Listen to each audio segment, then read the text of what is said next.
Hey guys, what's going on? Welcome back to the channel. Star Agent Starco Gaming here, back with another Marvel Future Fighter video. Guys, today we're going to take a look at the tier 3 Black Widow and see where she can actually perform and where she will not perform, if there's any place she cannot perform.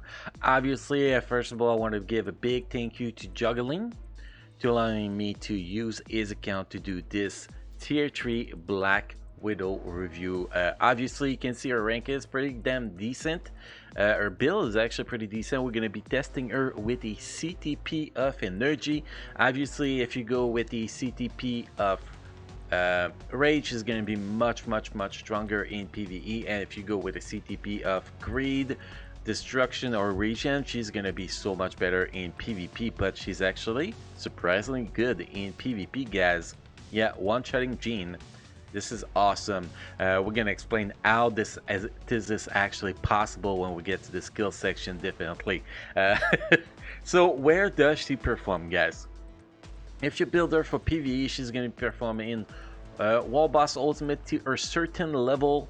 Sadly, she does not have her own defense down with Ignore Immunity, so she heavily rely on Striker Lock, which is a lot harder right now, which is totally fine. By the way, I do love the new strikers, but I do think that they should made all defense down now on skill, Ignore Immunity, because of the fact that the strikers don't bring the same power than before.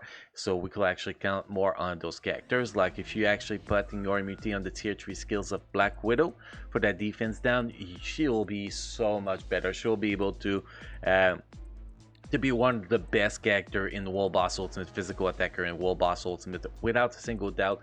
If they just fixed that little thing, that Ignore Immunity on defense down will be a game changer. But other than that, she performs very well in Wall Boss Ultimate when you're lucky with the strikers. Shadowland, she's gonna be destroying it, obviously, a stage 100 plus without a single problem.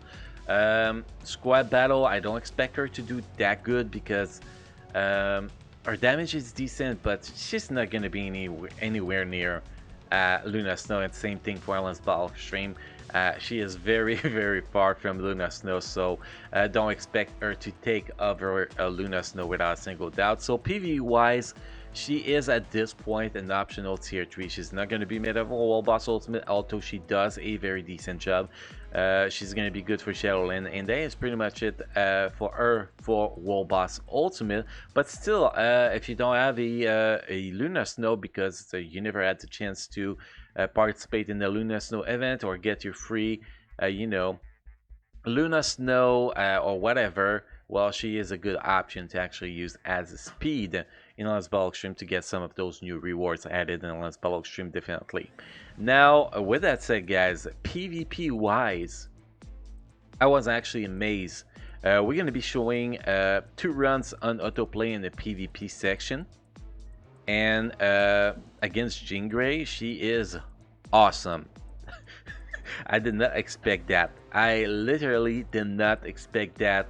No guard break immunity on both the Jean Grey that we're facing, which is actually my account, and the Black Widow. But still, Black Widow just murder her. You're gonna see it's actually quite surprising. So I'm guessing people building Black Widow for PvP could actually be pretty decent. Not for content like Alan's Tournament, because sadly, when you get to the point of facing Colossus, she just get murdered, a little bit like Yelena. They're both doing a pretty good job against Jean Grey, but once they get against the Colossus, because of the physical reflect, they just get annihilated pretty much. So she's able to kill Silver Surfer without too much problems, Jean Grey without too much problems, but after that, those are the only characters I tested, but that's enough in my opinion. Just that makes her worthwhile in PvP. So PvP lovers, yes, she is going to be much better than Luna Snow in PvP. So that makes her a very solid 800 CCF free-to-play character.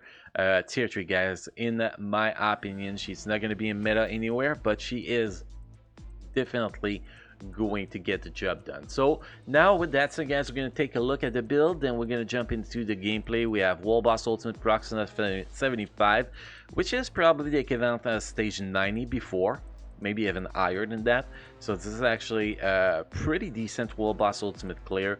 Then we're going to be jumping into those PvP fights, so you guys can be as amazed as I was when I actually tested it.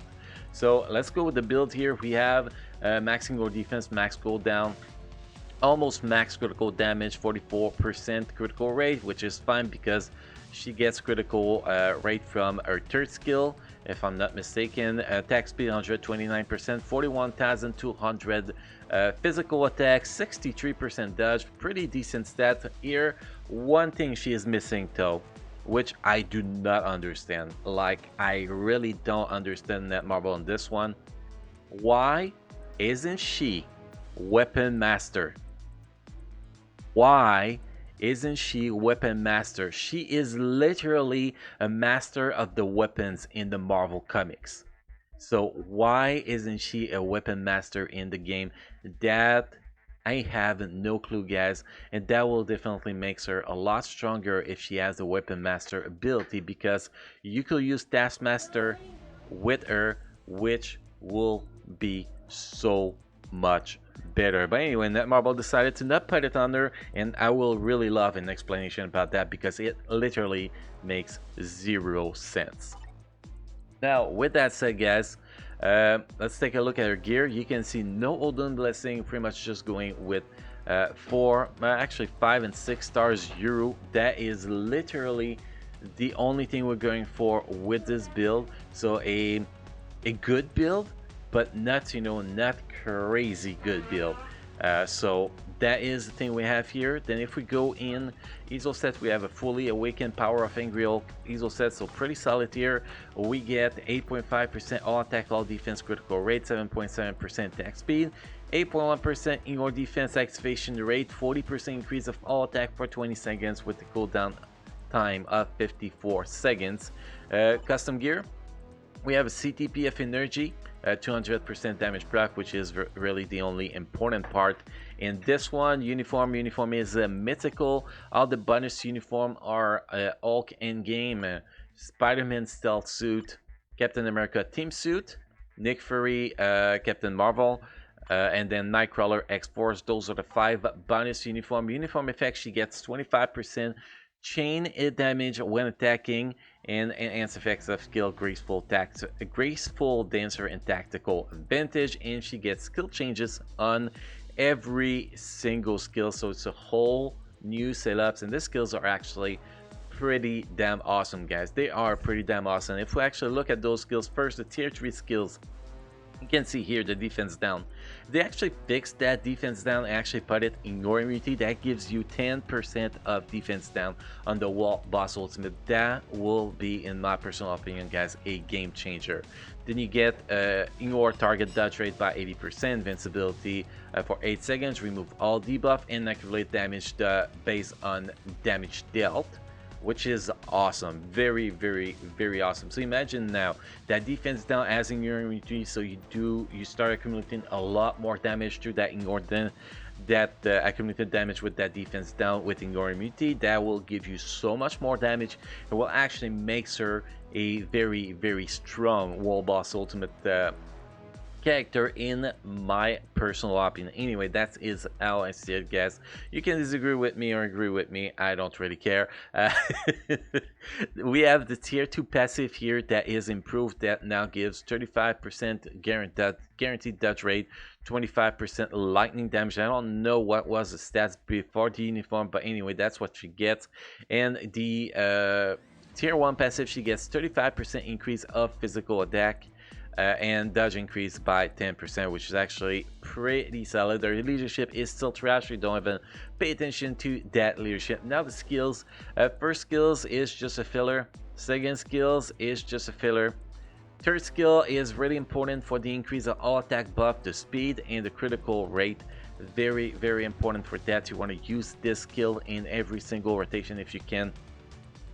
Fourth skill is you're going to be able to paralyze the the Wall Boss Ultimate, which can be very useful when you need to survive, and will give you immunity to all damage for 6 seconds with a cooldown time of 7.5 seconds. And then you have the fifth skill. The fifth skill is awesome. In your target dodge rate by 100%. 100% chance to penetrate with super armor, barrier, shield, all damage immune for 1 second. 35% increase of all attack for 10 seconds. And it doesn't show it here, guys, but it does in your iframe pretty much, which is a very strong. And also, for example, if you're in the Wall Boss Ultimate like Proxima and she's doing the purple stuff on the ground, if you are doing the fifth skill, you will not take any damage. So obviously she has a very solid kit, guys. I see nothing bad in this kit except two things. She's lacking Ignore Immunity defense down on her tier 3 skill, and she is lacking the Weapon Master ability. Other than that, she is a very solid tier 3 in my opinion, just lacking those little things, but she is a very good optional tier 3. Option by optional, I mean she's not a meta anywhere, she's just gonna give you good result as an optional tier 3 in my personal opinion. Anyway guys, enough talking about her. Next we're gonna jump in the Wall Boss Ultimate Proxima stages 75. Again, 75 with the Wall Boss Ultimate changes, striker changes, is the equivalent of at least stage 90 before the update. So this is actually pretty solid. And then we're gonna have a little bit of timeline battle, well, friendly battle, you know, my friend Juggling, which is the account we're using, versus Starco Gaming, my account, to PvP battle on autoplay to show how she can perform on autoplay. Now if you play her manually, she can even do even better than that, obviously, but we really want to test her in autoplay to see the skill priority and all that you're going to see in the gameplay section. So guys, thank you for watching. Don't forget to subscribe to the channel. Make sure to drop a like on this video. Don't forget I stream on Monday through Saturday on twitch.tv, so make sure to click on the link in the description down below and join us on Twitch, guys. Follow us and have some fun on the streams. Obviously, if you have any question, feedback, or a suggestion, guys, make sure to drop them in the comment section down below. I read every single comments, don't worry, guys. So thank you for watching. Enjoy the gameplay section, guys, and on that, I will see you next time.